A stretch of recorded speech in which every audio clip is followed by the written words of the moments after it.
ब्राह्मण था। वह रोज पीपल को जल से सींचता था। पीपल में से रोज एक लड़की निकलती और कहती, पिताजी मैं आपके साथ जाऊंगी। यह सुनते सुनते बूढ़ा दिन ब दिन कमजोर होने लगा। तो बुढ़िया ने पूछा कि क्या बात है। बूढ़ा बोला कि पीपल से एक लड़की निकलती है और कहती है कि वह भी मेरे साथ चलेगी। बुढ़िया बोली कि कल ले आना उस लड़की को, जहाँ 6 लड़कियां पहले से ही हमारे घर में है, वहाँ 7वीं लड़की और सही। अगले दिन बूढ़ा उस लड़की को घर ले आया। घर लाने के बाद बूढ़ा ब्राह्मण आटा मांगने गया तो उसने पहले दिनों की अपेक्षा आज ज्यादा आटा मिला था। जब बुढ़िया वह आटा छानने लगी तो लड़की ने कहा कि लाओ माँ, मैं छान देती हूँ। जब वह आटा छानने बैठी तो परात भर गई। उसके बाद माँ खाना बनाने जाने लगी तो लड़की बोली कि आज रसोई मैं बनाऊंगी। तो बुढ़िया बोली कि ना, तेरे हाथ जल जाएंगे। लेकिन लड़की नहीं मानी।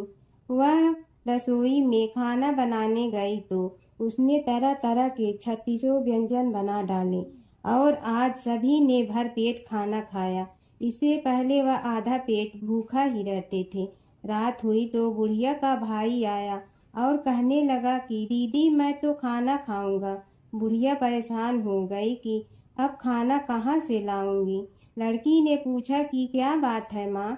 उसने कहा कि तेरा मामा आया है और रोटी खाएगा, लेकिन रोटी तो सबने खा ली है, अब उसके लिए कहाँ से लाऊंगी। लड़की बोली कि तू चिंता मत कर माँ, मैं बना दूंगी। और वह रसोई में गई और मामा के लिए 36 व्यंजन बना दी। मामा ने भरपेट खाया और कहा भी कि ऐसा खाना इससे पहले उसने कभी नहीं खाया है। बुढ़िया ने कहा कि भाई तेरी बावनी भाजी है, उसी ने बनाया है। शाम हुई तो लड़की बोली कि माँ चौका लगा के चौके का दिया जला देना, कोठे में मैं सोऊंगी। बुढ़िया बोली कि ना बेटी, तू डर जाएगी। लेकिन वह बोली कि ना माँ, मैं नहीं डरूंगी, मैं अंदर कोठे में ही सोऊंगी। वह कोठे में ही जाकर सो गई। आधी रात को लड़की उठी और चारों ओर आंख मारी तो धन ही धन हो गया। वह बाहर जाने लगी तो एक बूढ़ा ब्राह्मण सो रहा था। उसने देखा तो कहा कि बेटी तू कहाँ चली। लड़की बोली कि मैं तो दरिद्रता दूर करने आई थी, अगर तुम्हें दूर करवानी है तो करवा लो। उसने बूढ़े के घर में भी आँख से देखा तो चारों ओर धन ही धन हो गया। सुबह सवेरे सब उठे तो लड़की को ना पाकर उसे ढूंढने लगे कि पावनी बेटी कहाँ चली गई। बूढ़ा ब्राह्मण बोला कि वह तो लक्ष्मी माता थी, जो तुम्हारे साथ मेरी दरिद्रता भी दूर कर गई। हे लक्ष्मी माता, जैसे आपने उनकी दरिद्रता दूर की, वैसे ही सबकी करना। धर्मराज जी की कथा। दो सेठानियाँ थी। एक के घर में धन बहुत था पर वह कंजूस थी। दूसरी के पास धन थोड़ा कम था पर मन से वह बहुत अमीर थी। रोज सवेरे उठती, गंगा स्नान करती, तुलसी माता, बड़, पीपल सींचने, भगवान के मंदिर जाके पूजा करती। धर्मराज सूरज भगवान की कहानी सुनती, भगवान के भोग लगाकर अतिथि को जिमाती, गाय कुत्ता के लिए ग्रास निकालती। दूसरी सेठानी इस धर्मात्मा को देखकर हंसती और कहती, पता नहीं दिन भर क्या करती रहती है। थोड़े समय बाद दोनों सेठानियों को भगवान का बुलावा आया। धर्मात्मा सेठानी के तो यमराज जी ने विमान भेजा और दूसरी को दूत मारते ही ले गया। रास्ते में सेठानी बोली, मेरे को भूख लगी है। तो दूत बोले, किसी को कुछ दिया होगा तो मिलेगा। फिर बोली, प्यास लगी है। दूत बोले, किसी को पानी पिलाया तो मिलेगा। रास्ते में उसे काट चुभने लगे, गर्मी पड़ने लगी, पर दूत तो उसे घसीटे ही ले गए। अब सेठानी बहुत पछताने लगी कि सब कुछ होते हुए भी दान धर्म नहीं किया। इतने में यमराज का दरबार आया। धर्मात्मा बुढ़िया को भगवान के पास सिंहासन मिला और वह उस पर बैठी थी। उधर दूसरी सेठानी को तपते कुंड में डाल दिया। अब सेठानी यमराज से बोली, मुझे 1.25 पहर का जीवन दान दे दो, मैं वापस आकर दंड भोग लूंगी। यमराज बोले, ठीक है। सेठानी के शरीर में वापस प्राण डाल दिए। संसार में आते ही पंडितों को बुलाकर सेठानी ने धर्मराज की कथा सुनी। सब तरह से धर्म किया। इतने में समय पूरा हो गया। अब की बार विमान आया। सवा पहर के दान धर्म से सेठानी को स्वर्ग मिला। धर्मराज जी की परम भक्त पोपा बाई की कथा। एक गांव में एक पोपा बाई रहती थी। जब वह 5 साल की थी तभी से वह नियम से धर्मराज जी व्रत की कथा सुनती थी और व्रत करती थी। एक दिन उसने अपने भाई व भाभी से कहा कि मैं शादी नहीं करूंगी। अब मैं अपना समय भगवान की पूजा अर्चना में ही बिताना चाहती हूँ। इसलिए मेरी झोपड़ी गांव के बाहर बनवा दो और गांव में सबको कह दो कि वह अपनी गाय व बछड़ों को मेरे यहाँ ही घास भूस चरने को भेज दो और जिसकी भी इच्छा हो, श्रद्धा हो, मुझे खाना भिजवा दो। एक दिन नगर का राजा शिकार खेलने जंगल में आया और गांव के बाहर जंगल के पास बनी झोपड़ी देखकर रुक गया। झोपड़ी के पास जाकर उसने आवाज लगाई कि कौन है, लेकिन भीतर से कोई आवाज न आने पर वह लगातार दरवाजा खटखटाता रहा। तब पोपा बाई उठी और कहने लगी कि कौन हो तुम जो बार बार दरवाजा बजा रहे हो, क्यों आवाज लगा रहे हो? राजा ने कहा कि मैं यहाँ का राजा हूँ और तुम्हारे साथ विवाह करूँगा। पोपा बाई ने कहा कि जहाँ से आए हो वहीं चले जाओ, मैं किसी पराये आदमी का मुंह नहीं देखती हूँ। राजा ने पोपा बाई की एक नहीं सुनी और जबरदस्ती उठा ले गया। तब पोपा बाई ने राजा को श्राप दिया कि तुम्हारा सारा राजपाट नष्ट हो जाएगा। महल में आने पर राजा की रानियों ने सारी बात सुनकर राजा से अनुरोध किया कि पोपा बाई को वहीं वापस छोड़ आओ। राजा जब पोपा बाई को वापस झोपड़ी में छोड़ने जाने लगा तो रास्ते में पाप की नदी आई जिसमें राजा डूब गया। कुछ समय बाद पोपा बाई मृत्यु के बाद धर्मराज जी के यहाँ पहुँची और धर्मराज जी ने उन्हें स्वर्ग का राज दे दिया। एक बार एक सेठ व सेठानी मृत्यु लोक से स्वर्ग लोक आए तो उसके द्वार बंद देखकर वह धर्मराज जी से द्वार खोलने का आग्रह करते हैं। धर्मराज जी कहते हैं, इस द्वार पर पोपा बाई का राज है। इस पर सेठ सेठानी कहते हैं कि हम पोपा बाई को नहीं जानते हैं। धर्मराज जी उन दोनों की बात सुनकर कहते हैं कि तुम दोनों 7 दिन तक मृत्युलोक में रहो। 8 खोपड़ा से राई भरकर 5 कपड़े ऊपर रखकर कहानी सुनकर उद्यापन करना और कहना कि राज है। पोपा बाई लेखा लेगी राई राई का। सारे बोलो पोपा बाई की जय। माता सीता की कथा। यह कहानी सीता माता कहती थी और श्री राम इसे सुना करते थे। एक दिन श्री राम भगवान को किसी काम के लिए बाहर जाना पड़ा तो सीता माता कहने लगी कि भगवान, मेरा तो 12 वर्ष का नित्य नियम है। अब आप बाहर जाएंगे तो मैं अपनी कहानी किसे सुनाऊंगी?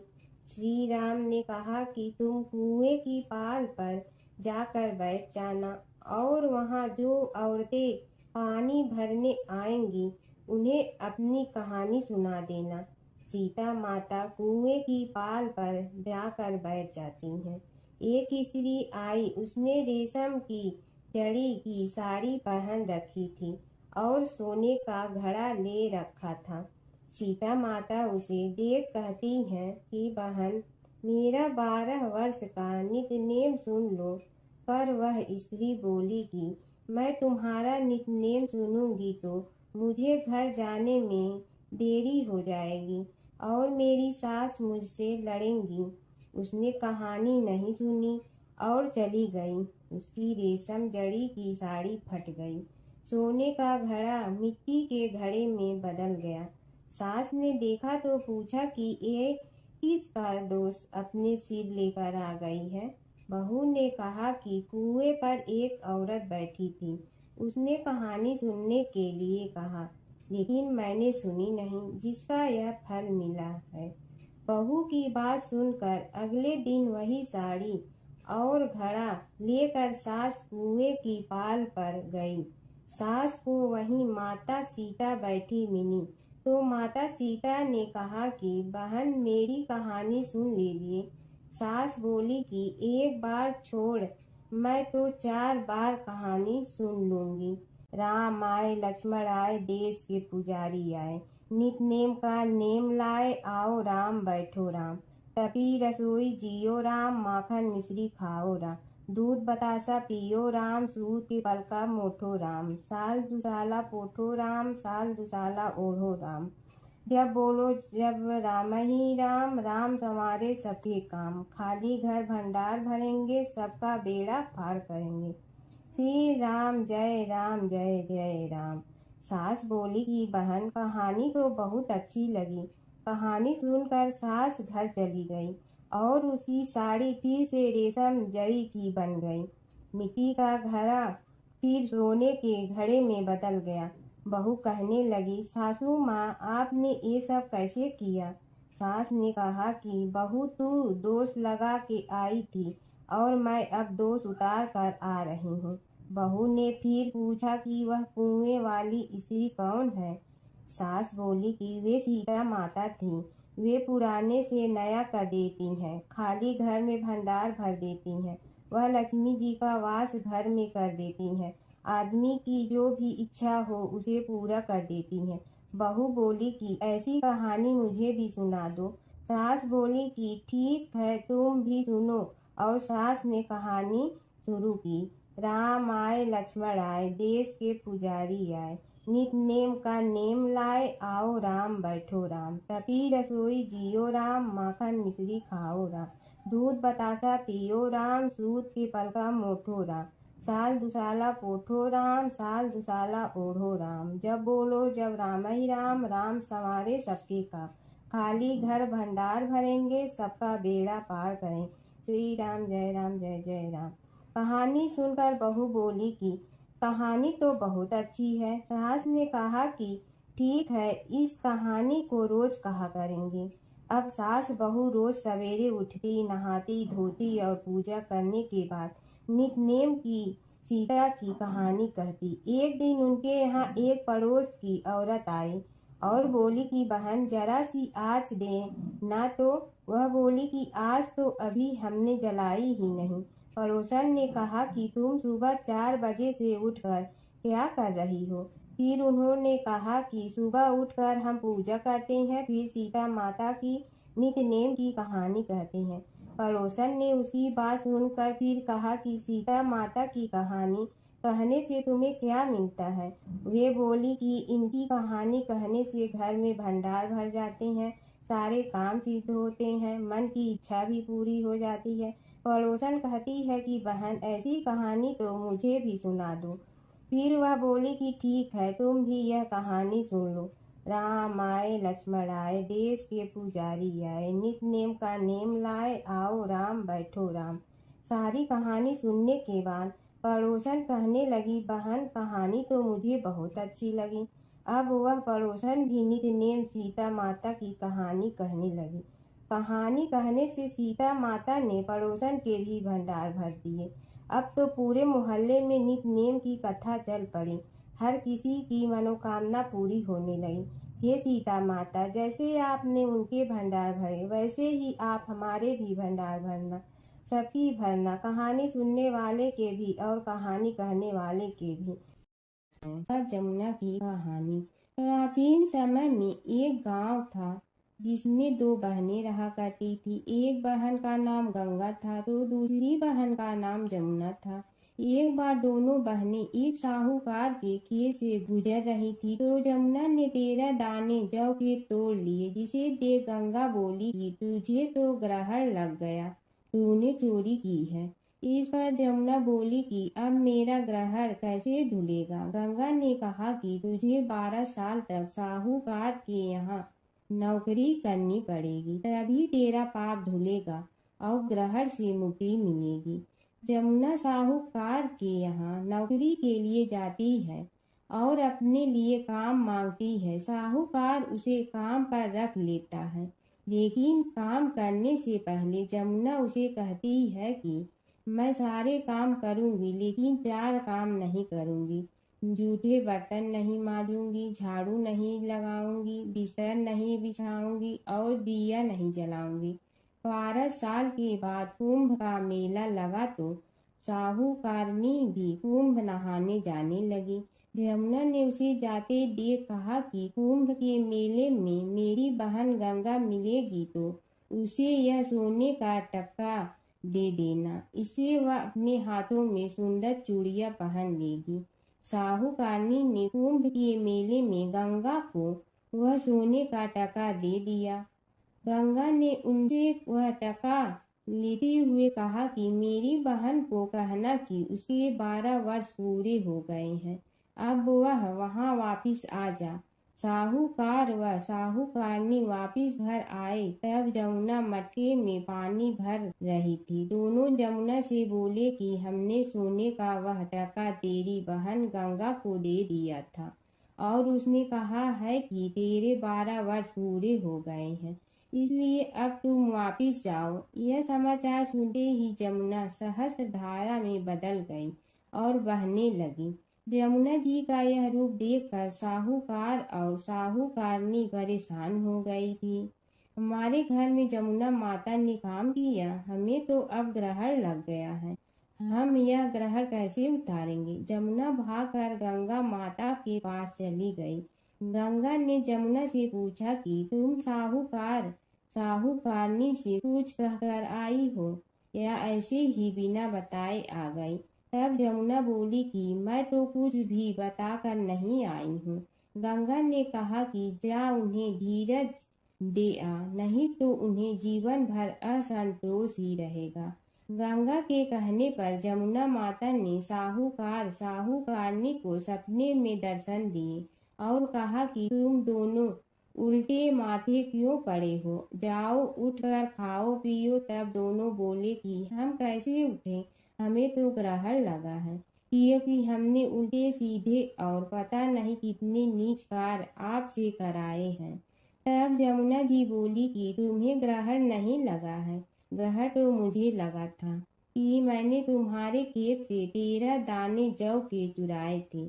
मैं तो अपना ग्रहण उतारने तुम्हारे घर आई थी। मेरा ग्रहण तुम्हारे घर में 12 वर्ष तक रहने से उतर गया है और मेरी मुक्ति हो गई है। यमुना जी ने कहा कि तुम्हें कोई ग्रहण नहीं लगा है, उल्टे मेरे 12 वर्ष तक यहाँ रहने से तुम्हारी भी मुक्ति हो गई है। यह कहकर यमुना जी स्वप्न से चली गई। दोनों उठकर देखते हैं कि उनके घर में पहले से भी अधिक धन हो गया है। हे यमुना माता, जैसे आपने साहूकार व साहूकारनी की मुक्ति कराई, वैसे ही आप अपने सभी भक्तों की करना। बसेरे की कहानी। किसी गांव में एक भाट व एक जाट रहता था। दोनों में घनिष्ठ मित्रता थी। एक बार जाट अपनी बहन के घर जाने को तैयार हुआ तो भाट अपनी ससुराल जाने को तैयार हुआ। दोनों साथ चल पड़े तो रास्ते में रुककर एक कुएं की मुंडेर पर बैठ गए। जाट ने भाट से कहा कि नगर बसेरा कर लेते हैं। इस पर भाट बोला कि तू ही नगर बसेरा कर ले, मैं तो अपनी ससुराल जा रहा हूँ, वहाँ खूब खातिर होगी मेरी, तू कर ले नगर बसेरा। जाट वहीं कुएं के पास बैठ पानी की घंटी और चावल का दाना लेकर नगर बसेरा करने लगा। नगर बसेरा करने के साथ जाट कहने लगा कि नगर बसेरा जो करे सो मल धोवे पाँव, ताता माड़ा तापसी देगी मेरी माँ, माँ देगी मावशी तेगी द्वारका का वास, मीठा मीठा घास वृंदावन का वास, 5 कुल्थी छठी रास, मेरी जीवड़ो श्री कृष्ण के पास, डालू पानी हो जाए घी, झट से निकल जाए मेरा जी। यह सब कर के वह जाट बहन के पास चल पड़ा। जाट की बहन ने भाई के आने पर उसकी खातिर की खीबूरा के साथ भाई को जिमाया। दोनों ने बैठकर ढेर सारी बातें की। इधर भाट अपने ससुराल पहुंचा तो वहां आग लगी हुई थी। आग बुझाने वह भी लग गया, जिसमें हाथ मुंह भी काले हो गए और खुद भी थोड़ा सुलझ गया। ना रोटी ना पानी के लिए ही किसी ने पूछा। एक पड़ोसन आई तो उसने भाट की सास को कहा कि जमाई आया है, जरा उस आओ भगत कर लो। बुढ़िया बोली कि सब कुछ तो जल गया है, अब कहाँ से आओ भगत करूं। तब पड़ोसन ने ही भाट को एक रोटी के साथ छाछ दी। उसने वही खाकर गुजारा किया। शाम को दोनों फिर घर की ओर चल पड़े और रास्ते में मिल गए और एक दूसरे का हाल पूछा। भाट बोला कि मेरी ससुराल में तो आग लगी हुई थी, आग बुझाते मैं खुद काला हो गया हूँ, ना रोटी मिली ना पानी। जाट बोला कि मेरी तो बहुत खातिर हुई। फिर बोला कि मैंने कहा था ना कि नगर बसेरा कर ले, अब कर ले, लेकिन भाट ने फिर मना कर दिया। कहने लगा कि चाहे रोटी दे या न दे, तेरी तो माँ है, दही चूरमा का पेड़ा धरा पाएगा। भाट ने फिर नगर बसेरा नहीं किया, जाट ने कर लिया। नगर बसेरा जो करे सो मल धोए पाँव, ताता माड़ा तापसी देगी मेरी माँ, माँ देगी मावसी देगी द्वारका का वास, मीठा मीठा घास वृंदावन का वास, 5 कुल्ठी छठी रास, मेरा जी बड़ो श्री कृष्ण के पास। डालू पानी हो जाए घी, झट से निकल जाए मेरा जी। करके वह चल पड़ा। घर पहुँचते ही जाट की मौसी ने बहुत लाड प्यार किया। उधर भाट घर गया तो उसकी भैंस खो गई थी। बाप एक लाठी रखे तो दूसरी उठाए और कहने लगा कि ससुराल गया तो आग लगा दी, अब यहाँ आया तो भैंस खो दी। बाप ने कहा कि पहले भैंस लेकर आ, तभी रोटी पानी मिलेगा। सारा दिन भाट भैंस ढूंढता रहा, लेकिन उसे भैंस नहीं मिली। जाट और भाट की मुलाकात फिर से बाजार में हो गई। जाट ने भाट के हाल चाल पूछे तो भाट बोला कि आते ही भैंस खो गई, बस उसी दिन से भैंस ढूंढ रहा हूँ। रोटियां का तो पूछो ही मत। जाट ने कहा कि मैंने तो पहले ही कहा था कि नगर बसेरा कर ले। जाट की बात सुनकर भाट बोला कि तेरे नगर बसेरे में इतनी ताकत है तो चल अब कर लेते हैं। दोनों ने बैठकर नगर बसेरा किया।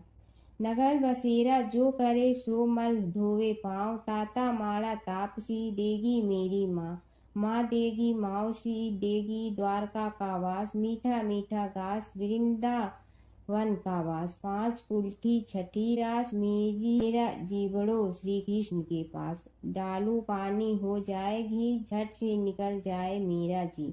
दोनों के नगर बसेरा करने पर भाट जैसे ही आगे बढ़ा तो उसकी खोई भैंस मिल गई, जिसे लेकर घर पहुंचा। घर पहुंचते ही माँ ने कहा कि लड़के को आते ही घर से निकाल दिया, सारे दिन से ये भूखा प्यासा भटक रहा है। यह कहकर उसकी माँ ने उसको खूब खिलाया पिलाया। इस घटना के बाद सारे नगर में ढिंढोरा पिटवा गया कि कब कोई अपने पीहर या सास से आते जाते नगर बसेरा करें। जैसे भाट को नगर बसेरा करने का फल मिला, वैसे ही हर किसी को मिले। गणेश और बुढ़िया माई की कथा। एक बुढ़िया थी, वह बहुत ही गरीब और दृष्टिहीन थी। उसके एक बेटा और बहू थे। वह बुढ़िया सदैव गणेश जी की पूजा किया करती थी। एक दिन गणेश जी प्रकट होकर उस बुढ़िया से बोले, बुढ़िया माँ तू जो चाहे सो मांग ले। बुढ़िया बोली, मुझे तो मांगना नहीं आता, कैसे और क्या मांगूं। तब गणेश जी बोले, अपने बहू बेटे से पूछ कर मांग ले। तब बुढ़िया ने अपने बेटे से कहा, गणेश जी कहते हैं तू कुछ मांग ले, बता मैं क्या मांगूं। पुत्र ने कहा, माँ तू धन मांग ले। बहू से पूछा तो बहू ने कहा, नाती मांग ले। तब बुढ़िया ने सोचा कि ये तो अपने अपने मतलब की बात कर रहे हैं, अतः उस बुढ़िया ने पड़ोसन से पूछा तो उन्होंने कहा, बुढ़िया तू तो थोड़े दिन जियोगी, क्यों तू धन मांगो और क्यों नाती मांगे। तू तो अपनी आँखों की रोशनी मांग ले, जिससे तेरी जिंदगी आराम से कट जाए। इस पर बुढ़िया बोली, यदि आप प्रसन्न हैं तो मुझे 9 करोड़ की माया दे, निरोगी काया दे, अमर सुहाग दे, आँखों की रोशनी दे, नाती दे, पोता दे और सब परिवार को सुख दे और अंत में मोक्ष दे। यह सुनकर तब गणेश जी बोले, बुढ़िया माँ, तुमने तो हमें ठग लिया। फिर भी जो तूने मांगा है वचन के अनुसार सब तुझे मिलेगा। और यह कहकर गणेश जी अंतर ध्यान हो गए। उधर बुढ़िया माँ ने जो कुछ मांगा वह सब कुछ मिल गया। हे गणेश जी महाराज, जैसे तुमने उस बुढ़िया माँ को सब कुछ दिया वैसे ही सबको देना। बुढ़िया माई को मुक्ति दी तुलसी माता की कथा। एक बुढ़िया माई तुलसी जी को सींचती और कहती कि हे तुलसी माता, सत की दाता, मैं तेरा बिडला सींचती हूँ, मुझे बहू दे, पीताम्बर की धोती दे, मीठा मीठा घास दे, बैकुंठा में वास दे, चटक की चाल दे, पटक की मोत दे, चंदन का काठ दे, रानी सा राज दे, दाल भात का भोजन दे, 11 की मौत दे, कृष्ण जी का कंधा दे। तब तुलसी माता यह सुनकर सूखने लगी। तो भगवान ने पूछा कि हे तुलसी, तुम क्यों सूख रही हो। तुलसी माता ने कहा कि एक बुढ़िया रोज आती है और यही बात कह जाती है, मैं सब बात तो पूरा कर दूंगी, लेकिन कृष्ण का कंधा कहाँ से लाऊंगी। तो भगवान बोले, जब वो मरेगी तो मैं अपने आप कंधा दे आऊँगा, तू बुढ़िया माई से कह देना। जब बुढ़िया माई मर गई, सब लोग आ गए। जब माई को ले जाने लगे तो वह किसी से न उठी। तब भगवान एक 12 बरस के बालक का रूप धारण करके आए। बालक ने कहा, मैं कान में एक बात कहूँगा तो बुढ़िया माई उठ जाएगी। बालक ने कान में कहा, बुढ़िया माई मन की निकाल ले, पीताम्बर की धोती ले, मीठा मीठा घास ले, बैकुंठा का वास ले, चटक की चाल ले, पटक की मोत ले, कृष्ण जी का कंधा ले। यह सुनकर बुढ़िया माई हल्की हो गई। भगवान ने कंधा दिया और बुढ़िया माई को मुक्ति मिल गई। हे तुलसी माता, जैसे बुढ़िया माई को मुक्ति दी वैसे सबको देना। प्राचीन काल की बात है। नैमिषारण्य क्षेत्र में ऋषि, महर्षि और साधु संतों का समाज जुड़ा था। उसमें श्री सूत जी भी विद्यमान थे। शौनक जी ने उनकी सेवा में उपस्थित होकर निवेदन किया कि हे अज्ञान रूप घोर तिमिर को नष्ट करने में करोड़ों सूर्यों के समान प्रकाशमान श्री सूत जी, हमारे कानों के लिए अमृत के समान जीवन प्रदान करने वाले कथा तत्व का वर्णन कीजिए।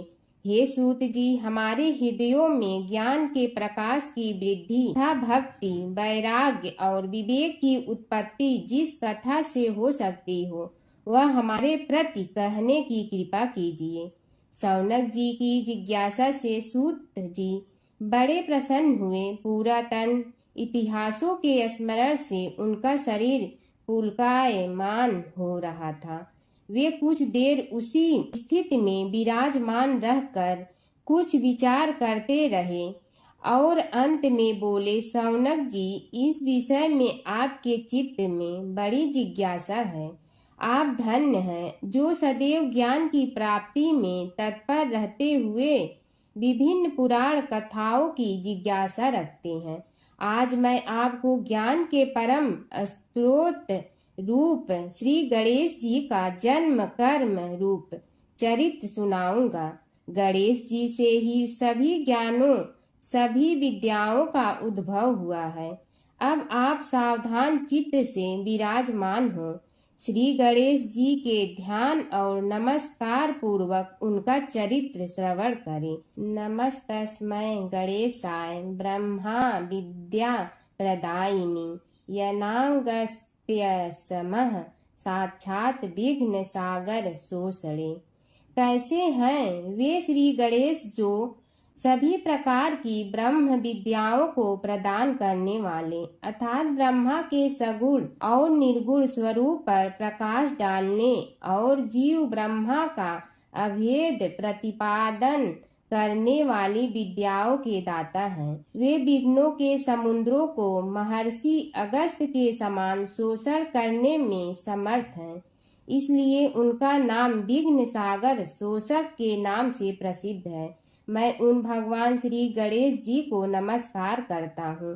प्रथम पूजा के अधिकारी श्री गणेश जी, यह कहकर सूत जी कुछ समय के लिए मौन हो गए और फिर बोले, शौनक जी, भगवान गणेश जी ही सर्वप्रथम पूजा प्राप्ति के अधिकारी हैं।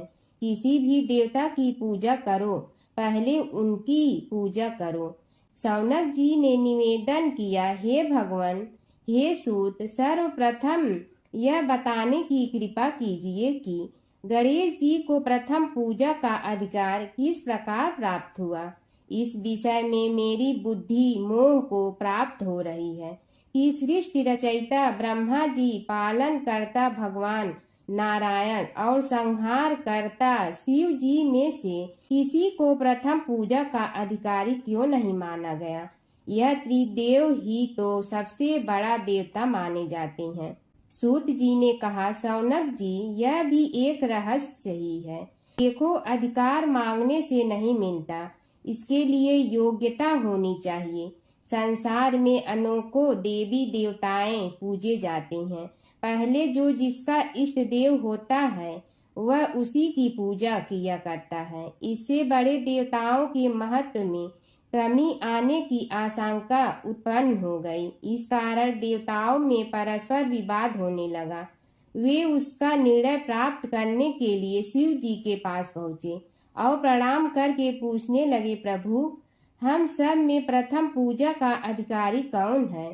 शिव जी सोचने लगे कि किसे प्रथम पूजा का अधिकारी माने। तभी उन्हें एक युक्ति सूझी। बोले, देवगण, इसका निपटारा बातों से नहीं तथ्यों से होगा। इसके लिए एक प्रतियोगिता रखनी होगी, शिव की परिक्रमा करने की प्रतियोगिता। देवगण उनका मुख देखने लगे, शंकित हृदय से सोचने लगे कि कैसी प्रतियोगिता रहेगी। यह शिव जी ने उनके मन के भाव ताड़ लिए, इसलिए सांत्वना भरे शब्दों में बोले, घबराओ मत, कोई कठिन परीक्षा नहीं ली जाएगी। बस इतना ही कि सभी अपने अपने वाहनों पर चढ़कर संसार की परिक्रमा करो और फिर यहाँ लौट आओ। जो पहले लौटेगा वही सर्वप्रथम पूजा का अधिकारी होगा। अब क्या देर थी, सभी अपने अपने वाहन पर चढ़कर दौड़ पड़े। किसी का वाहन गजराज था तो किसी का सिंह, किसी का भैंसा तो किसी का मृग, किसी का हंस तो किसी का उल्लू, किसी का अश्व तो किसी का श्वान। अभिप्राय यह है कि वाहनों को विविधता के दर्शन उस समय जितने भले प्रकार से हो सकते थे उतने अन्य समय में नहीं। सबसे गया बीता वाहन गणेश जी का था मूषक, उससे चूहा भी कहते हैं। ऐसे वाहन के बल भरोसे इस प्रतियोगिता में सफल होना तो क्या, सम्मिलित होना भी हास्यास्पद है। गणेश जी ने सोचा, छोड़ो, क्या होगा प्रतियोगिता में भाग लेने से, हम तो यहाँ बैठे रहकर ही तमाशा देखेंगे। वे बहुत देर तक विचार करते रहे। अंत में उन्हें एक युक्ति सूझी। शिव जी स्वयं ही जगदाता हैं, यह संसार उन्हीं का प्रतिबिंब है, तब क्यों न इन्हीं की परिक्रमा कर ली जाए। इनकी परिक्रमा करने से ही संसार की परिक्रमा हो जाएगी। ऐसा निश्चय कर उन्होंने मूषक पर चढ़कर शिव जी की परिक्रमा की और उनके समक्ष जा पहुँचे। शिव जी ने कहा, तुमने परिक्रमा पूर्ण कर ली। उन्होंने उत्तर दिया, जी हाँ। शिव जी सोचने लगे कि इसे तो यहीं घूमते हुए देखा, फिर परिक्रमा कैसे कर आया। देवताओं का परिक्रमा करके लौटना आरंभ हुआ और उन्होंने गणेश जी को वहां बैठे देखा तो माथा ठनक गया। फिर भी साहस करके बोले, अरे तुम विश्व की परिक्रमा के लिए नहीं गए। गणेश जी ने कहा, अरे मैं कब का यहाँ आ गया। देवता बोले, तुम्हें तो कहीं भी नहीं देखा। गणेश जी ने उत्तर दिया, देखते कहाँ से, समस्त संसार शिव जी में विद्यमान है। इनकी परिक्रमा करने से ही संसार की परिक्रमा पूर्ण हो गई। सूत जी बोले, शौनक, इस प्रकार गणेश जी ने अपनी बुद्धि के बल पर ही विजय प्राप्त कर ली। उनका कथन सत्य था, इसलिए कोई विरोध करता भी तो कैसे। बस उसी दिन से गणेश जी की प्रथम पूजा होने लगी। सूत जी बोले, हे शौनक जी, यह एक तथ्य है कि गणेश जी ही उसके पात्र हैं। वे बड़े देवता का भी कार्य सिद्धि में विघ्न उपस्थित होने पर उन विघ्न राज का आश्रय न लिया हो। हे शौनक, वे देव भी बड़े दयालु हैं। नाम तो शिव जी का ही आशुतोष है, किंतु वे सर्वात्मा और सर्वरक्षक प्रभु तो शिव जी की अपेक्षा भी शीघ्र ही प्रकट हो जाते हैं। उनका भक्त कभी किसी संकट में नहीं पड़ता। यदि प्रारब्ध वशात कभी किसी विपत्ति में पड़ भी जाता है तो गणेश्वर की उपासना करने पर उनके अनुग्रह से उनके समस्त दुख दूर होकर परम सुख की प्राप्ति होती है। शौनक ने कहा, हे सूत जी, हे महाभाग, हे प्रभु, मैं गणेश जी के विभिन्न चरित्रों का अध्ययन करना चाहता हूँ, तो मुझे बताइए कि किस ग्रंथ का अवलोकन करूं। हे दयामय, आपको तो उनके समस्त चरित्र विदित है कि यदि आप ही उन्हें सुनाने की कृपा करें तो मेरा अत्यधिक उपकार होगा। सूत जी बोले, हे शौनक भगवान, गणेश्वर के इतने चरित्र हैं कि उन सब का कथन इस जिह्वा से संभव नहीं, क्योंकि प्रभु अनंत, प्रभु चरित अनंता वाली बात समस्त विद्वान ऋषि मुनि कहते हैं। फिर भी गणेश जी प्रथम पूजा के अधिकारी होने के कारण समस्त देव चरित्रों में जुड़े हुए हैं, इसलिए उनका प्रभाव भी सर्वाधिक व्यापक है। हे मुने, हे शौनक, वे भगवान सर्व समर्थ हैं। वे सभी का तिरस्कार करने में समर्थ हैं, किंतु उनका तिरस्कार कोई भी नहीं कर सकता। यह त्रिलोक्य उन्हीं भगवान के संकेत पर नित्य करता है। इसकी समस्त क्रियाएं उन्हीं की इच्छा पर आश्रित हैं।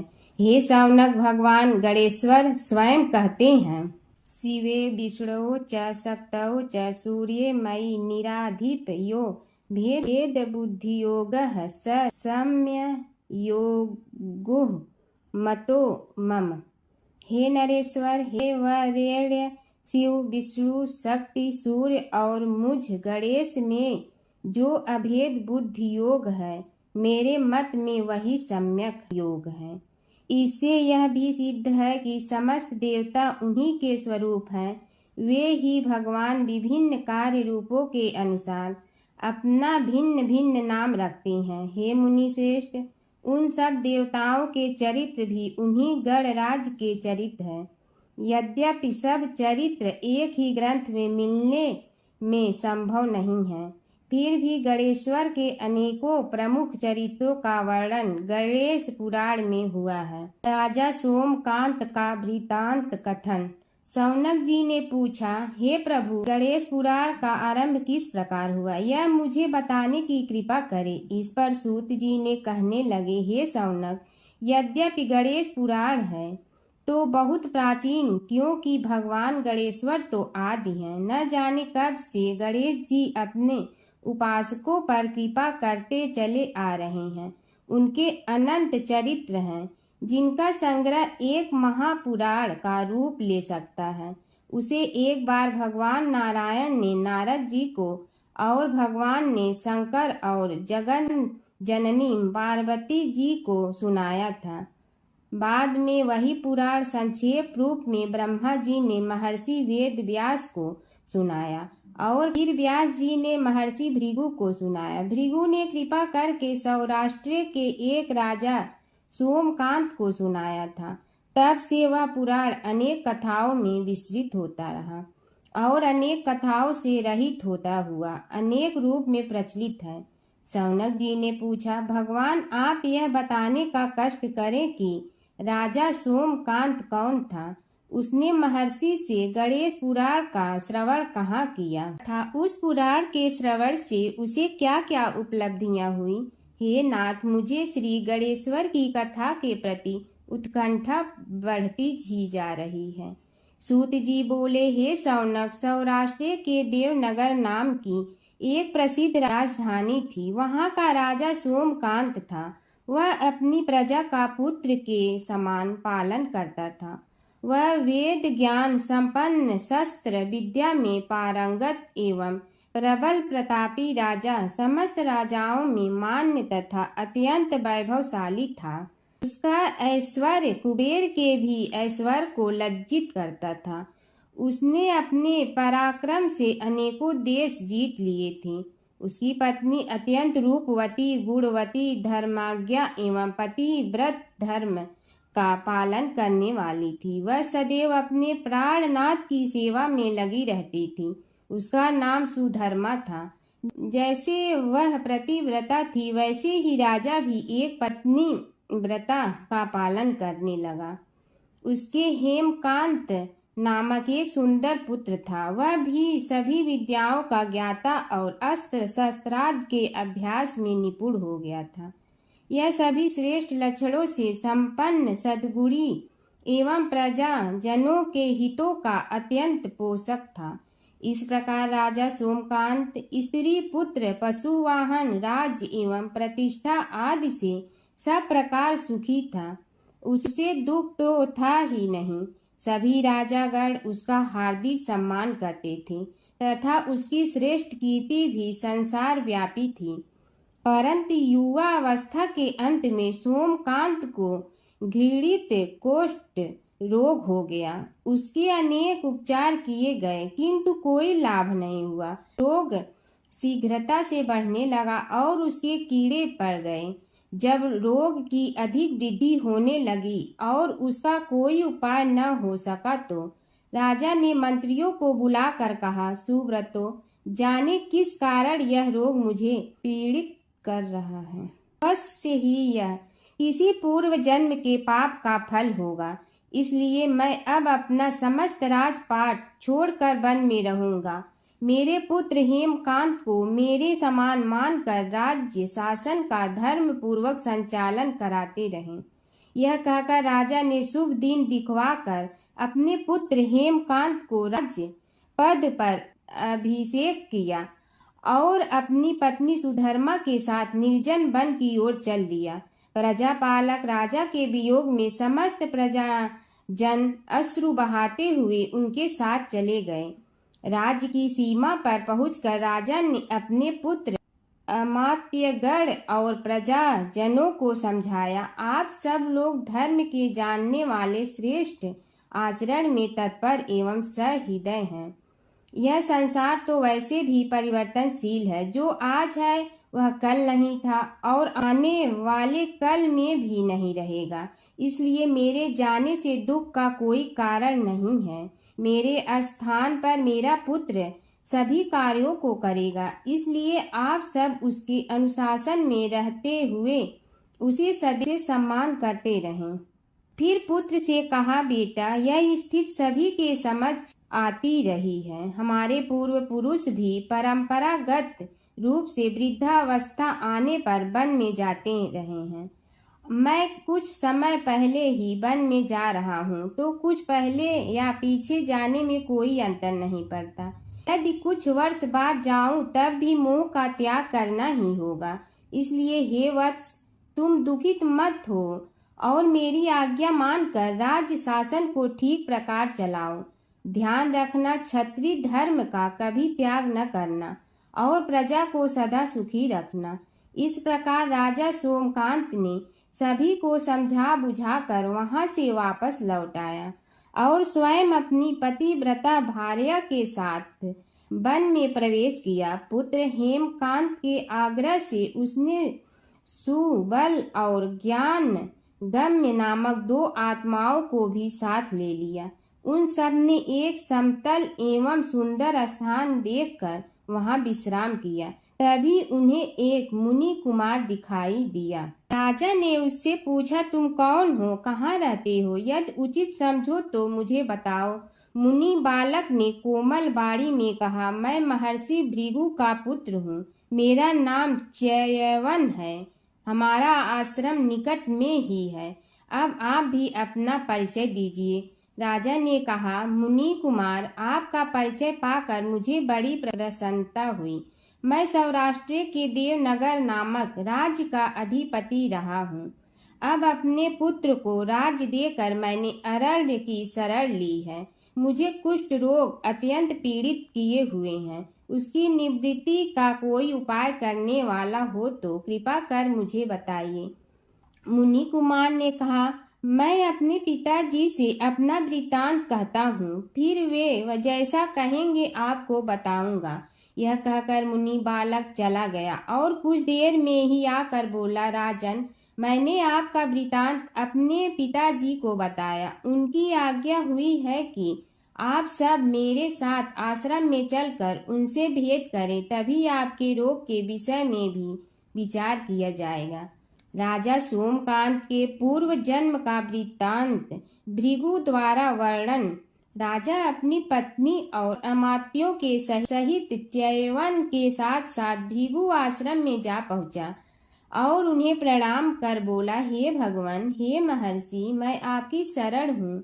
आप मुझ कुष्ठी पर कृपा कीजिए। महर्षि बोले, राजन, यह तुम्हारे किसी पूर्व जन्म कृत पाप का ही उदय हो गया है। इसका उपाय मैं विचार करके बताऊंगा। आज तो तुम सब स्नान आज से निवृत्त होकर रात्रि विश्राम करो। महर्षि की आज्ञा अनुसार सबने स्नान भोजन आदि के उपरांत रात्रि व्यतीत की और प्रातः काल स्नान आदि नित्य कर्मों से निवृत्त होकर महर्षि की सेवा में उपस्थित हुए। महर्षि ने कहा, राजन, मैंने तुम्हारे पूर्व जन्म का वृतांत जान लिया हूँ और यह भी विदित कर लिया है कि किस पाप के फल से तुम्हें इस रोग की प्राप्ति हुई है। यदि तुम चाहो तो उसे सुना दूं। राजा ने हाथ जोड़कर निवेदन किया, बड़ी कृपा होगी मुनिनाथ, मैं उसे सुनने के लिए उत्कंठित हूँ। महर्षि ने कहा, तुम पूर्व जन्म में एक धनवान वैश्य के लाडले पुत्र थे। वह वैश्य विंध्याचल के निकट कौलहार नामक ग्राम में निवास करता था। उसकी पत्नी का नाम सुलोचना था। तुम उसी वैश्य दंपत के पुत्र हुए। तुम्हारा नाम कामद था। तुम्हारा लालन पालन बड़े लाड चाव से हुआ। उन्होंने तुम्हारा विवाह एक अत्यंत सुंदरी वैश्य कन्या से कर दिया था, जिसका नाम कुटुम्बिनी था। यद्यप तुम्हारी भार्या सुशीला थी और तुम्हें सदैव धर्म में निरत देखना चाहती थी, किंतु तुम्हारा स्वभाव वासनांध होने के कारण दिन प्रतिदिन उज्जवल होता जा रहा था। किंतु माता पिता भी धार्मिक थे, इसलिए उनके सामने तुम्हारी उज्ज्वलता दबी रही। परंतु माता पिता की मृत्यु के बाद तुम निरंकुश हो गए और अपनी पत्नी की बात भी नहीं मानते थे। तुम्हें अनाचार में प्रवृत्त देखकर उसे दुख होता था, तो भी उसका कुछ बस न चलता था। तुम्हारी उन्मत्तता चरम सीमा पर थी। अपनों से भी द्वेष और क्रूरता का व्यवहार किया करते थे।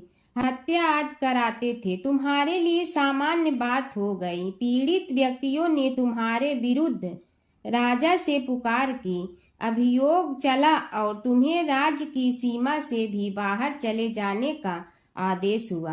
तब तुम घर छोड़कर किसी निर्जन वन में रहने लगे। उस समय तुम्हारा कार्य लोगों को लूटना और हत्या करना ही रह गया।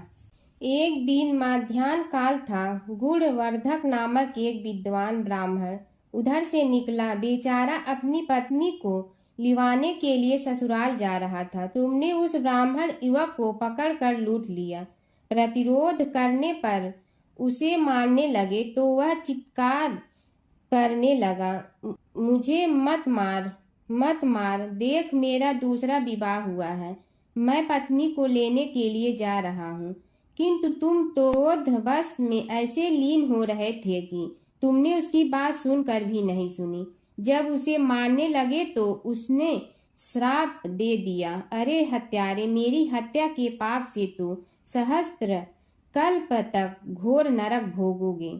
तुमने उसकी कोई चिंता न की और सिर काट लिया। राजन, तुमने ऐसी ऐसी एक नहीं बल्कि अनेक निरीह हत्याएं की थी, जिनकी गणना करना भी पाप है।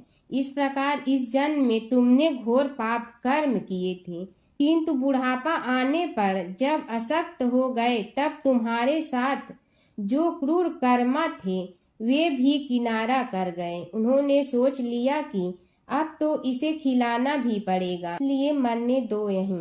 अमोघ प्रभाव गणेश उपासना का कथन। राजन, अब तुम निरालंब थे, चल फिर तो सकते ही नहीं थे। भूख से पीड़ित रहने के कारण रोगों ने भी घेर लिया। उधर से जो कोई निकलता तुम्हें घृणा की दृष्टि से देखता हुआ चला जाता। तब तुम आहार की खोज में बड़ी कठिनाई से चलते हुए एक जीर्ण शीर्ण देवालय में पहुंचा।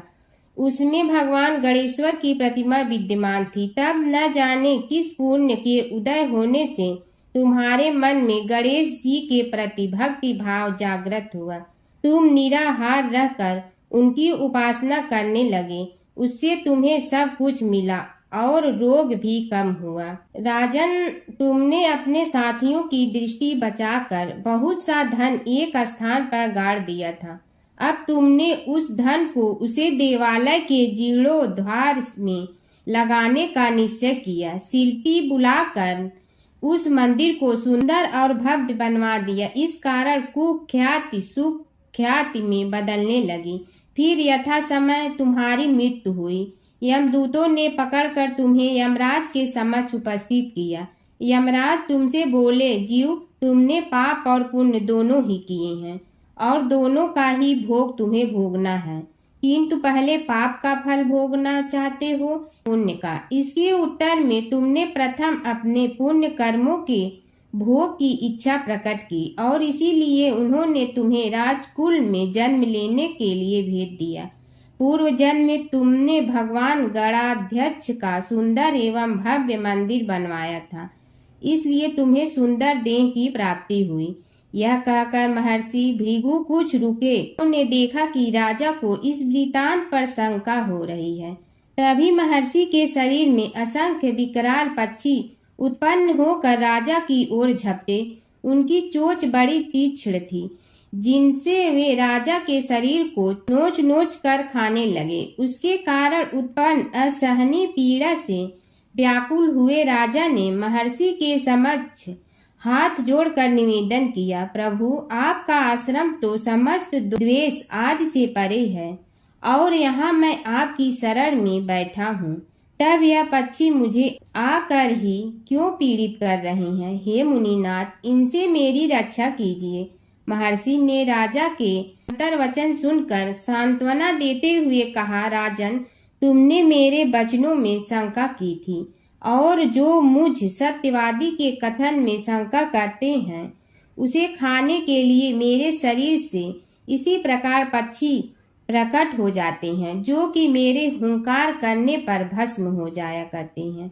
यह कर महर्षि ने हुंकार की और तभी वे समस्त पक्षी भस्म हो गए। राजा श्रद्धावनत होकर उनके समक्ष अश्रुपात करता हुआ बोला, प्रभु, अब आप पाप से मुक्त होने का उपाय कीजिए। महर्षि ने कुछ विचार कर कहा, राजन, तुम पर भगवान गणेश्वर की कृपा सहज रूप से है और वे ही प्रभु तुम्हारे पापों को भी दूर करने में समर्थ हैं।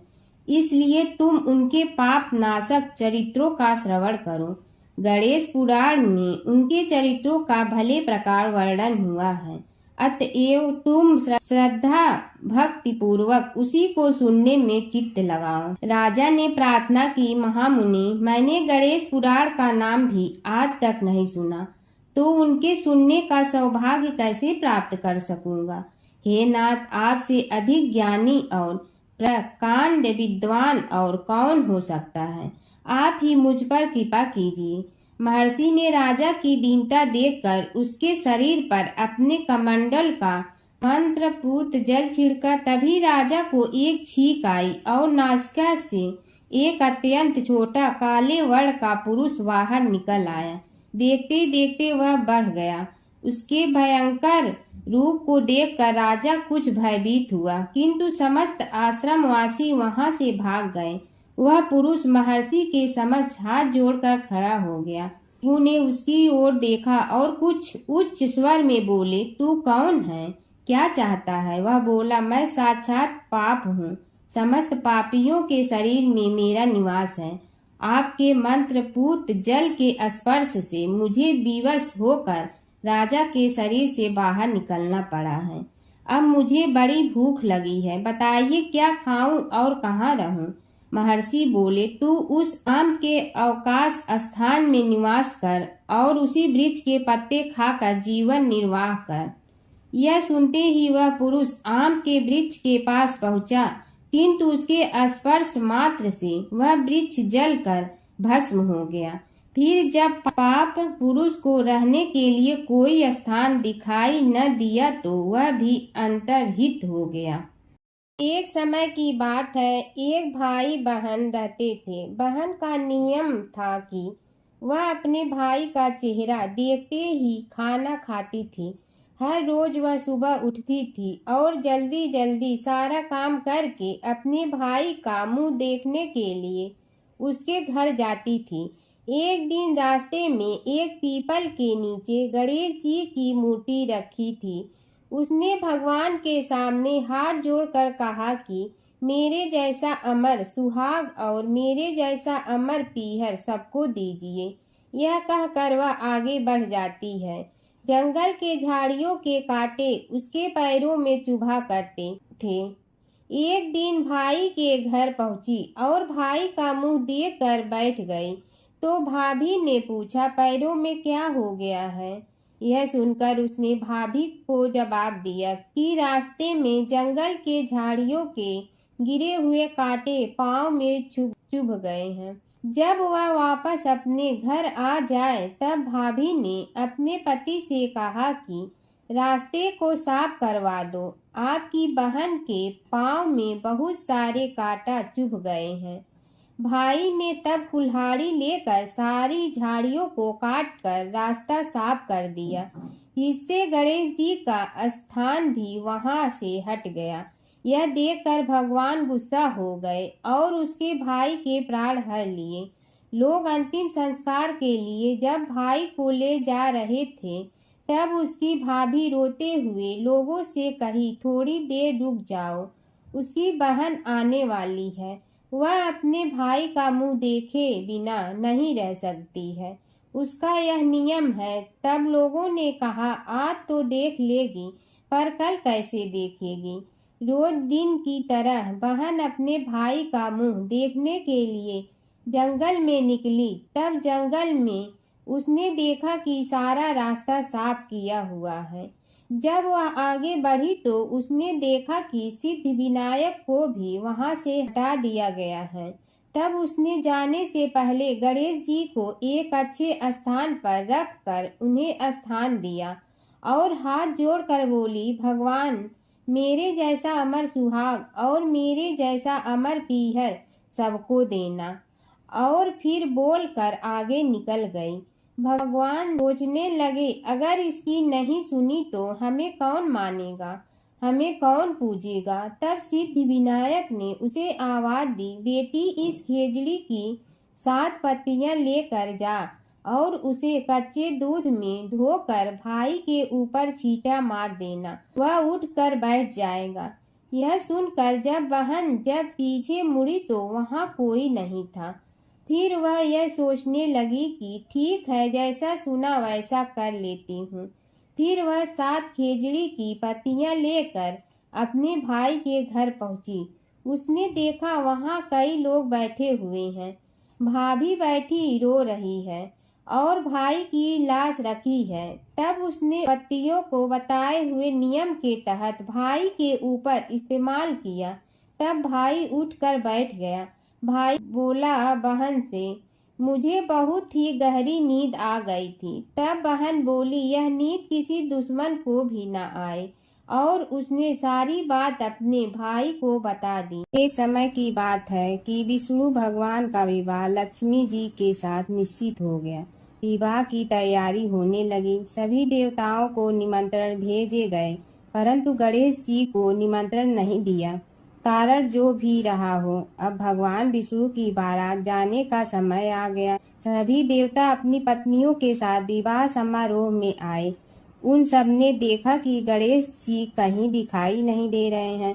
तब वे आपस में चर्चा करने लगे कि क्या गणेश जी को कोई न्योता नहीं दिया है या स्वयं गणेश जी ही नहीं आए हैं। सभी को इस बात पर आश्चर्य होने लगा। तभी सब ने विचार किया कि विष्णु भगवान से ही इसका कारण पूछा जाए। विष्णु भगवान से पूछने पर उन्होंने कहा कि हमने गणेश जी के पिता भोलेनाथ महादेव को न्योता भेजा है। यदि गणेश जी अपने पिता के साथ आना चाहते हैं तो आ जाते। अलग से न्योता देने की कोई आवश्यकता भी नहीं थी। दूसरी बात यह है कि उनको 1.25 मन मूंग, 1.25 मन चावल, 1.25 मन घी और 1.25 मन लड्डू का भोजन दिन भर में चाहिए। यदि गणेश जी नहीं आएंगे तो कोई बात नहीं। दूसरे के घर जाकर इतना सारा खाना पीना अच्छा भी नहीं लगता। इतनी वार्ता कर ही रहे थे कि किसी एक ने सुझाव दिया, यदि गणेश जी आ भी जाए तो उनके द्वारपाल बनाकर बैठा देंगे कि आप घर की याद रखना। आप तो चूहे पर बैठकर धीरे धीरे चलोगे तो बारात से बहुत पीछे रह जाओगे। यह सुझाव भी सबको पसंद आ गया तो विष्णु भगवान ने भी अपनी सहमति दे दी।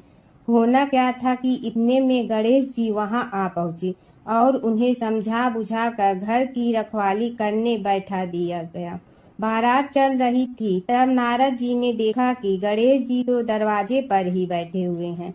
तो वे गणेश जी के पास गए और रुकने का कारण पूछा। गणेश जी कहने लगे कि विष्णु भगवान ने मेरा बहुत अपमान किया है।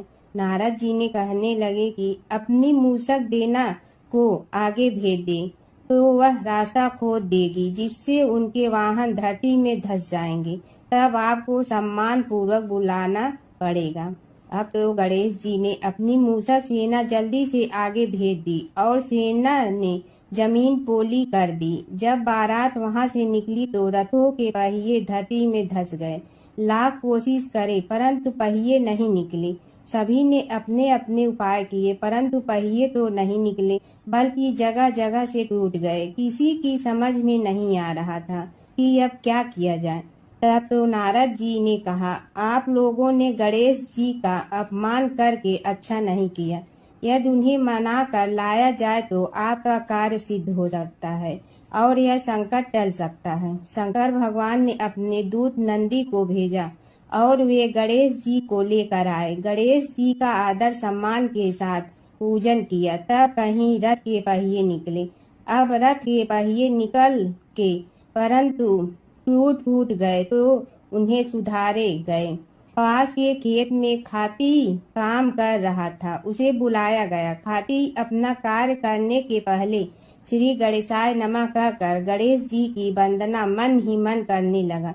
देखते ही देखते खाती ने सभी पहियों को ठीक कर दिया। तब खाती कहने लगा कि हे देवताओं, आपने सर्वप्रथम गणेश जी को नहीं मनाया होगा और न ही उनकी पूजन की होगी, इसीलिए तो आपके साथ यह संकट आया है।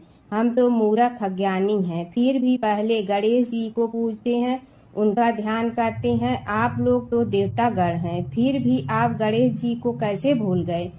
अब आप लोग भगवान श्री गणेश जी की जय बोल कर जाएं तो आपके सब काम बन जाएंगे और संकट कट जाएंगे। ऐसा कहते हुए बारात वहां से चल दी और विष्णु भगवान को लक्ष्मी जी के साथ विवाह संपन्न करा के सभी सकुशल घर लौट आए।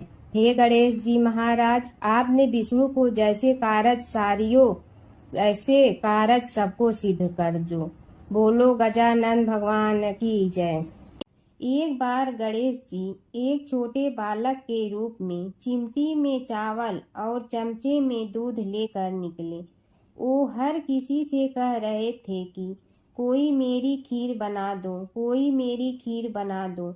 एक बुढ़िया बैठी हुई थी, उसने कहा, ला मैं बना दूं। वह छोटा सा बर्तन चढ़ाने लगी।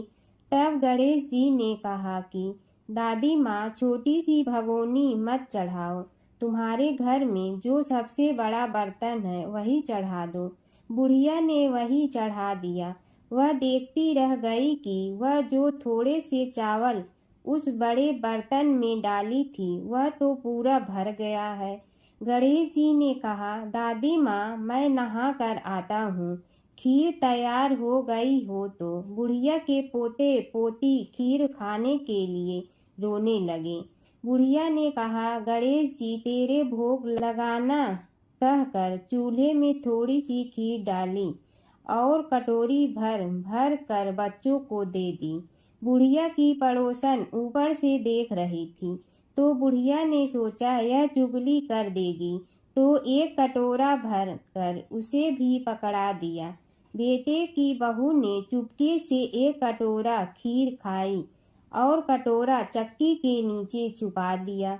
अभी भी गणेश जी नहीं आए थे। बुढ़िया को भी भूख लग रही थी। वह भी एक कटोरा खीर खाकर किवाड़ के पीछे बैठकर एक बार फिर कहा कि गणेश जी, आपके भोग लगे कहकर खाना शुरू कर दिया। तभी गणेश जी आ गए। बुढ़िया ने कहा, आ जा रे गणेशिया, खीर खा ले, मैं तो तेरी ही राह देख रही थी।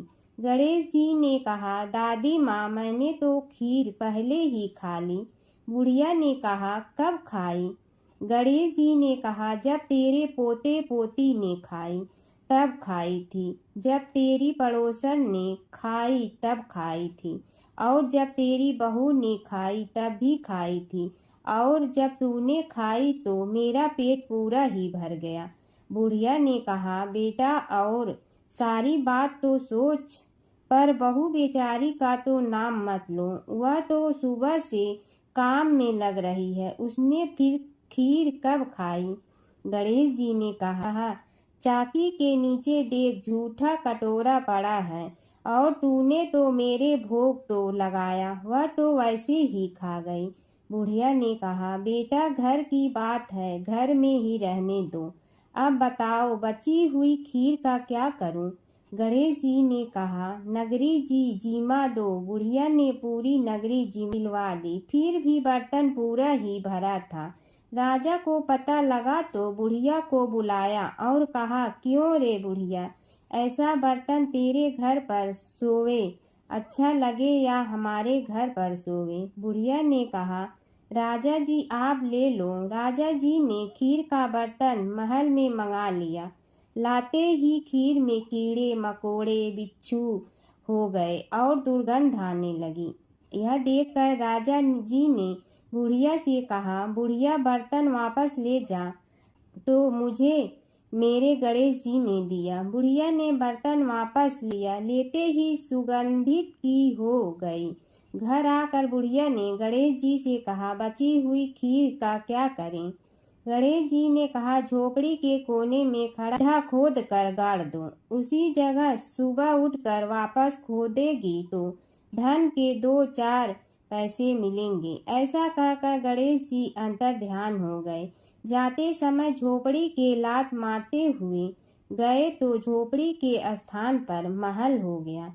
सुबह बहू ने फावड़ा लेकर पूरे घर को खोद दिया तो कुछ भी नहीं मिला। बहू ने कहा, सासू जी, थारो गणेश जी तो झूठे हैं। सास ने कहा, बहू, मारो गणेश झूठो तो नहीं है, ला मैं देखूं। वह फावड़ा लेकर खोजने लगी तो टन टन करते 2 धन के चरे घड़े निकले आए। बहू ने कहा, सासू जी, गणेश जी तो साचो ही हैं। सास ने कहा, गणेश जी तो भावनाओं का भूखा है। यह गणेश जी जैसा आपने बुढ़िया को दिया वैसा सबको देना। हर व्रत कथा के साथ पढ़ी और सुनी जाने वाली लपसी तपसी की यह कहानी। एक लपसी था, एक तपसी था। तपसी हमेशा भगवान की तपस्या में लीन रहता था। लपसी रोजाना 1.25 सेर की लपसी बनाकर भगवान का भोग लगाकर जीम लेता था। एक दिन दोनों लड़ने लगे। तपसी बोला, मैं रोज भगवान की तपस्या करता हूँ, इसलिए मैं बड़ा हूँ। लपसी बोला, मैं रोज़ भगवान को 1.25 सेर लपसी का भोग लगाता हूँ, इसलिए मैं बड़ा हूँ। नारद जी वहाँ से गुजर रहे थे। दोनों को लड़ता देखकर उनसे पूछा कि तुम क्यों लड़ रहे हो। तपसी ने खुद के बड़ा होने का कारण बताया और लपसी ने अपना कारण बताया। नारद जी बोले, तुम्हारा फैसला मैं करूँगा। दूसरे दिन लपसी और तपसी नहाकर अपनी रोज की भक्ति करने आए तो नारद जी ने छुपकर 1.25 करोड़ की एक एक अंगूठी उन दोनों के आगे रख दी। तपसी की नज़र उस अंगूठी पर पड़ी जो उसने चुपचाप अंगूठी उठाकर अपने नीचे दबा ली। तब लपसी की नज़र अंगूठी पर पड़ी, लेकिन उसने ध्यान नहीं दिया। भगवान को भोग लगाकर लपसी खाना खाने लगा। नारद जी सामने आए तो दोनों ने पूछा कि कौन बड़ा, तो नारद जी ने तपसी से खड़ा होने को कहा। वो खड़ा हुआ तो उसने नीचे दबी अंगूठी दिखाई पड़ी। नारद जी ने लपसी से कहा, तपस्या करने के बाद भी तुम्हारी चोरी करने की आदत नहीं गई, इसलिए लपसी बड़ा है और तुम्हें तुम्हारी तपस्या का कोई फल भी नहीं मिलेगा। तपसी शर्मिंदा होकर माफ़ी मांगने लगा। उसने नारद जी से पूछा, मुझे मेरी तपस्या का फल कैसे मिलेगा। नारद जी ने कहा, यदि कोई गाय और कुत्ते की रोटी नहीं बनाएगा तो फल तुम्हें मिलेगा। यदि कोई ब्राह्मण को भोजन करवा कर दक्षिणा नहीं देगा तो फल तुम्हें मिलेगा। यदि कोई साड़ी के साथ ब्लाउज नहीं देगा तो फल तुझे मिलेगा। यदि कोई दिए से दिया जलाएगा तो फल तुम्हें मिलेगा। यदि कोई सारी कहानी सुने लेकिन तुम्हारी कहानी नहीं सुने तो फल तुझे मिलेगा। उसी दिन से हर व्रत कथा कहानी के साथ लपसी तपसी की कहानी भी सुनी और कही जाती है। ओम जय जगदीश हरे स्वामी जय जगदीश हरे, भक्त जनों के संकट क्षण में दूर करे। ओम जय जगदीश हरे, जो ध्यावे फल पावे, दुख बिन दे मन का, सुख संपत्ति घर आवे, कष्ट मिटे तन का। ओम जय जगदीश हरे, मात पिता तुम मेरे, शरण कहूँ किसकी, तुम विनय और न दूजा, आस करूँ जिसकी। ओम जय जगदीश हरे, तुम पूर्ण परमात्मा, तुम अंतर्यामी, पार ब्रह्म परमेश्वर, तुम सबके स्वामी। ओम जय जगदीश हरे, तुम बिंदा के सागर, तुम पालन करता, मैं मूर्ख कल काम, कृपा करो भरता। ओम जय जगदीश हरे, तुम हो ये कय गोचर, सबके प्राणपति, किस विधि मिलूं दया में, तुमको मैं कुमति। ओम जय जगदीश हरे, दीन बंधु दुख हरता, तुम रक्षक मेरे, अपने हाथ उठाओ द्वार पड़ा तेरे। ओम जय जगदीश हरे, विषय विकार मिटा, पाप हरो देवा, श्रद्धा भक्ति बढ़ाओ, संतन की सेवा। ओम जय जगदीश हरे, तन मन धन सब तेरा, स्वामी सब कुछ है तेरा, तेरा तुझको अर्पण क्या लागे मेरा।